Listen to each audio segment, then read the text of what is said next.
में एक बार फिर युद्ध की आहट तेज हो गई है। हार्मूज में अमेरिकी सेना के हमले के बाद ईरान ने भी पलटवार कर बहरीन और कुवैत में अमेरिकी सैन्य ठिकानों पर मिसाइलें दागी हैं। इतना ही नहीं, स्ट्रेट ऑफ हार्मूज से गुजरने वाले जहाजों को भी निशाना बनाया गया है, जिसके बाद हालात इतने तनावपूर्ण हो गए हैं और अमेरिकी राष्ट्रपति ट्रंप ने भी ईरानी युद्धपोत की तस्वीर शेयर कर जंग की खुली चेतावनी दे दी है, जिसके बाद ईरान ने भी साफ कर दिया है कि अगर जंग दोबारा छिड़ी तो इस बार इसकी आग भूमध्य सागर तक पहुंचेगी।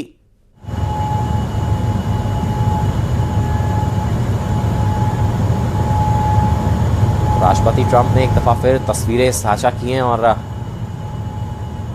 भूमध्य सागर तक युद्ध की आग पहुंचने का कहीं ना कहीं उन्होंने एक इशारा भी किया। और खाड़ी में हालात तेजी से विस्फोटक होते जा रहे हैं और दोबारा जंग की आहट के बीच पाकिस्तान के गृह मंत्री मोहसिन नकवी तेहरान पहुंचे हैं। पाकिस्तान कोशिश में है कि ईरान और अमेरिका के बीच किसी तरह तीसरे दौर की शांति वार्ता हो सके, लेकिन जमीनी हकीकत यह है कि हालात बेहद नाजुक हैं।